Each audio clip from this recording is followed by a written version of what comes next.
to the Rebel Alliance Briefing Room podcast. We are here to podcast about anything and everything Star Wars with you. Welcome.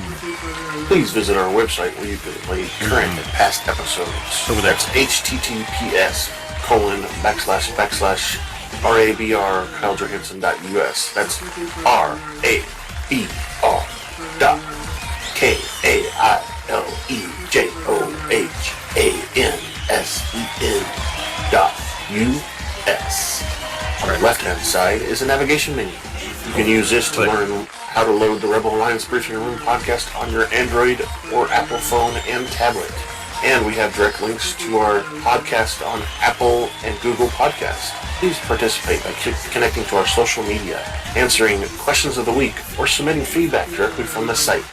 Again, all of these are available at the Rebel Alliance Briefing Room website at RABR.KaileJohansson.us.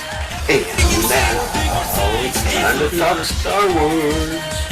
I am Kyle John Johansson, and this is Andrew Scott Sutton. Say hello. No, Andrew, sorry. He is probably busy. So, today it'll be me. And Rick. No, not Rick either. So today we're reviewing the Star Wars Visions Volume 1, Episode 4, called The Village Bride. So we'll discuss this in detail, and then we're going to beg you for feedback. So get ready for that. Here comes a spoiler thing.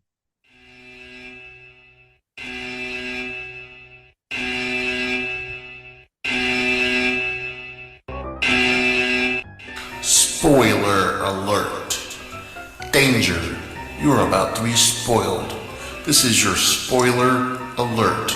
We're about to talk candidly and explicitly about some TV shows or movies. If you have not watched them, please fast forward to the appropriate section.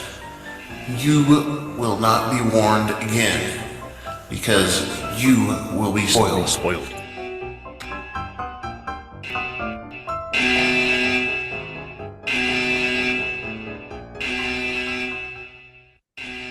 That's right. We don't want you to be spoiled, so please go back and watch all the previous episodes in Visions Volume 1. Again, we're on Volume 4, and I want to warn you again that there's a lot of Japanese names in here that I have no idea how to pronounce correctly. I will try, but I cannot be perfect. So, director Hitoshi Haga, writer Takahito Oonishi and Hitoshi Haga. Music scored by Kevni. Penkin. Yes, that's right. That's interesting. Anyway, the cast, let's go down there. So F is Karen Fukuhara. Told you I wasn't very good at this. Valco is Cary-Hiroyuki Tagawa. Haru is Nichole Suki.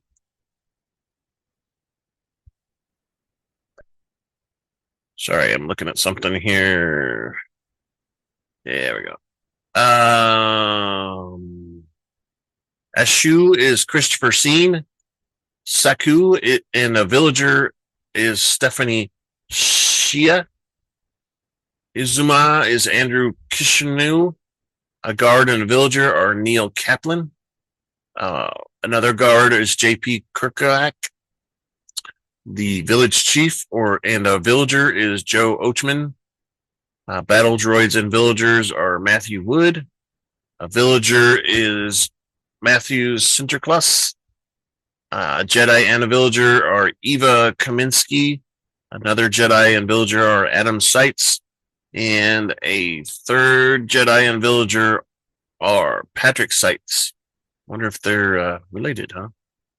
So that means we're going to take this little break here.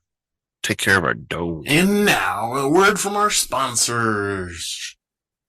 Does your bald head take a beating from shaving, the sun, and all of the things Mother Nature throws your way? Do ladies look at your dry, sunburnt head and cringe? Well, guys, there's a new product out there in the head care market that promises to rock your head. I mean dome. Looks soft, clean, and touchable, and it's trending #1 through social media and on YouTube. Introducing Dome Armor.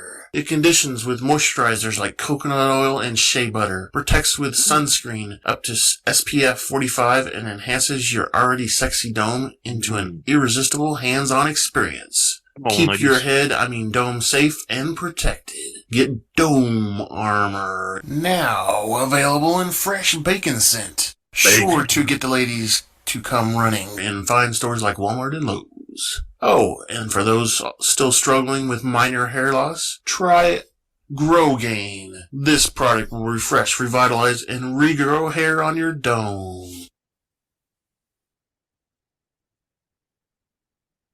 Whoops, got me eating. Sorry. Just a second. Mouth is dry. All right, yeah, so we all need Dome Armor, and Grow Gain works too. Grow Gain will cover it so it solves the problem. So anyway, we're talking about Visions Volume 1, Episode 4, The Village Bride. This episode, as all the episodes of Visions Volume 1, aired on September 22nd, 2021. This particular episode has a running time of 17 minutes and 9 seconds.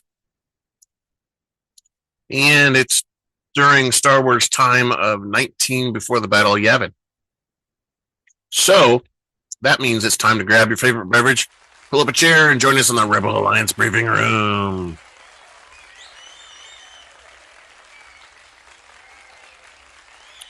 This episode opens with a wide landscape shot of green forested planet seen from space. In a forest, a helmeted explorer wields a navigational instrument. He is joined by a masked woman known as F, who says she must be cautious wherever she goes. The helmeted male explorer Valco reassures her that the Galactic Empire's eyes won't see her here.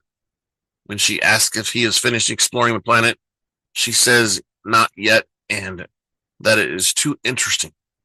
Valco removes his helmet, revealing a human man with gray hair. Valco tells F that he found something that he would like to show her, adding that her mask doesn't suit her. The two watch a young man named Ashu carrying his bride Haru. She says that she would rather walk, but that it is not too bad. He says that they can't have a bride with dirty feet since they are going to a sacred place.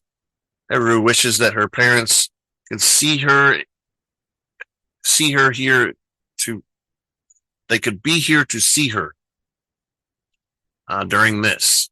Asu replies that he has no doubt that they are watching and believes that they are one with the planet now. Haru also mentions that his parents have passed. They passed a wrecked probe droid hanging on one of the 3 branches. Valco leads F into the forest. Meanwhile, Ashu carries Haru's wife. Ashu carries Haru while navigating a rocky stairwell. He carries Haru through a stream towards a cave. While standing on a wooden platform outside the cave, Haru says that they are the sky, the forest, and the river. Ashu chants the same mantra before summoning Magna, a local term for the force. Calling for her to rise. The two summon a blue bubble which envelops and surrounds the area, including the masked woman and explorer. Haru experiences a flashback of playing of her future groom and her sister's Saku as children. The 3 children create a path in the water pool for the fish by lifting rocks. Meanwhile, F says that those are the planet's memories. The Earth begins shaking and consuming a large chunk of the forested landscape. Valco explains that the people of this world will have a deep respect for nature and that rituals allow them to live in harmony with their world. The masked woman asks if this is what he wanted to show her. Valco replies only that an old friend of theirs had roots in this planet. F recalls her master. Later, Haru and Ashu reach a summit as the sun sets. They marvel at the sunset, with Haru remarking that it has been since their it has been this since they were immemorable. Later, Valco leads the masked woman towards a village. F realizes that the world has been exploited. Valco explains that the separatists stripped the natives of their resources during the Clone Wars, which F says this was all for war. The explorer replies, the war is nothing but loss. The cause of the masked woman to experience flashbacks of losing her master during Order 66. Okay. Later, the village droids serve Ashu and Haruku at their wedding guests at a banquet. Guest food at a banquet. F and Valco join the wedding feast. The masked woman says this seems wrong, but the explorer replies that the celebrations are meant to be shared with a large group. He says that if you hold back, you will be cursed. One of the hosts invites the travelers to drink with them and serves them an alcoholic beverage. The masked woman reluctantly accepts the drink. A villager can be heard grumbling. Another villager says that it sounds too cruel. Valco learns from the server that tomorrow they will take the bride away. From the host, he learns that the departure of the separatists only made room for a different kind of horror. He explains that the raiders reprogrammed leftover separatist B1 battle droids and formed an army of their own. The host says that these raiders and the droids took all resources they had. He explains that the raiders wanted to take the village chief as collateral, but his granddaughter Haru volunteered to take his place. He warns that they are coming to take her in the morning, and he starts to grumble about the potency of the drink, but a lady ushers him away. She tries to cheer up the travelers. Valco responds that he understands that the grief of the village runs deep, taking the girl facing the prospect of imprisonment to save her grandfather. The female hosts wish that Magnina will be connected to each other for all eternity and that they will never be separated. Haru's sister Saku protests that this isn't right, saying that she would not have to carry this burden along since it was wrong. She says that some of them are ready to fight and several youths stand behind her. Haru replies that they have already discussed this. Saku is determined to fight the raiders and defeat them. Haru urges her to stop. Saku determined to free their family and the village. And Haru says that the fighting is useless, but Saku responds that the land is on their fight. Haru tells Saku that she has already made her decision and urges her sister to understand. Saku asks what kind of wedding is full of mourning before storming off with her friends. Valco tells F that Saku reminds him of her. The masked woman replies that she knows what he is trying to do.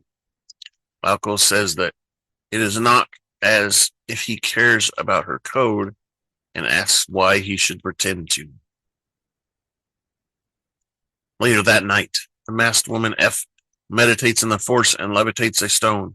Rue asks if she can feel the magna as well, causing her to drop the stone. F replies that if she can feel it, she can understand that she has bad feelings about this. Haru asks if F thinks she is being reckless. Masked Woman asks what she thinks would happen if marauders are thwarted. She fears putting her village at risk and fighting back. If she goes, she reasons that they can protect all of them. She hopes not to be alone before walking with her groom. F meditates in the Force and causes her to experience a flashback. In a private hut, the groom Ashu fingers a knife while Haru notices, and he explains that they are together. Haru smiles. At dawn, F cuts her Padawan braid and removes her masks. The raiders approach the village, causing the villagers to assemble. The raider starship lands, deploying several battle droids. The raiders consist of Absamin and Twi'leks, and their leader, Lord Izuma. Izuma asks Haru if she is the village chief replacement. Haru confirms that she is coming with him in his steed. Izuma says that he likes this planet and that she will serve as collateral to avoid any unnecessary conflict. Izuma reveals that his battle droids have captured Saku and her followers. He decides to make an example of Saku and prepares to execute her with his KYD-21 blaster pistol. He shoots at her, but the blaster bolts is held back through the Force. The villagers and raiders watch in shock. The former masked woman F surfaces and hurls the blaster bolt back at the lead raider, destroying his blaster. Izuma demands to know who she is. F replies that you cannot change the river's flow by casting a stone, but by living in harmony with nature. You can change it together. She adds that the people of this world know this lesson well. She adds that the breath of life becomes wind and will always respond. Removing her hood, she tells Magneta to rise and says, "May the Force be with it." Izuma orders his battle droids to open fire on Valco, but Valco shoots them from a high cliff. The explorer runs out of ammunition but throws his helmet, which contains a bomb that destroys the raider starship, disabling the battle droid's control signal and causing them to deactivate. The Absin and Twi'lek raiders flee, but the lead raider takes Haru's hostage. He demands to know if the masked woman is a monster. F replies that she is a Jedi before igniting her yellow lightsaber. She charges at the lead raider and cuts off his arm, saving Haru and the village. Yay! Later, the villagers bid farewell to F, who departs in her starfighter. Valco decides to stay behind and live with the villagers. The female Jedi takes her starfighter into hyperspace, presumably to hide again. And the credits roll. All right, so we need your feedback. Feedback at KyleJohansson.us. That's feedback, KyleJohansson.us.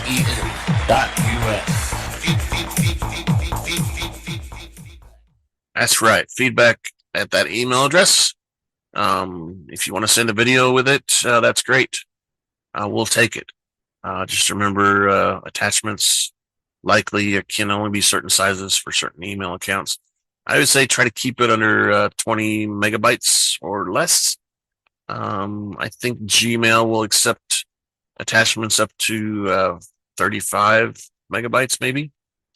Anyway, we've got that email address. You can go to the website, and on the left-hand side over there is a link that says feedback. It brings up a form. Fill that out and click submit. It comes right to us, and we'll discuss it on the show, just like any other feedback. We can also be found on Twitter at super_duper_pod. or on Blue Sky. Just look for the Rebel Alliance Briefing Room. Please hashtag the Rebel Alliance Briefing Room so we can find it easier. We can also accept comments on YouTube when we post the video. So there's comments there, and I think Spotify allows comments on our audio and video as well. So if you could please do that, because we would love to interact with you and get your opinions and what you think about this episode and all of that. And, where is F going? She's hiding now, so she doesn't, no Inquisitors find her. Thank you for listening to the Rebel Alliance Briefing Room podcast. Please visit our website where you can play current and past episodes. That's https://RABR KyleJohansson.us. That's RABR.KyleJohansson.us. On the left-hand side is a navigation menu. You can use this to learn how to load the Rebel Alliance Briefing Room podcast on your Android or Apple phone and tablet. And we have direct links to our podcast on Apple and Google Podcasts. Please participate by connecting to our social media, answering questions of the week, or submitting feedback directly from the site. Again, all of these are available at the Rebel Alliance Briefing Room website at RABR.KyleJohansson.us. This podcast in no way is approved, sponsored, or owned by Lucasfilms Ltd., Disney, Disney Plus, or any of its subsidiaries. Yeah. All opinions are solely owned by Kyle and or Scott, and in no way express the views or opinions of their past or present employers. Views and opinions are not supported or restricted by Lucasfilms Ltd., Disney, Disney Plus, or any of its subsidiaries. Any rebroadcast, reproduction, or any or other use of this podcast and its affiliate sites without consent of Super Duper Podcast Network and its host is prohibited. Very much so. I am Kyle Johansson, and this is Andrew Scott Sutton. Say goodbye now. No, Andrew. Goodbye then.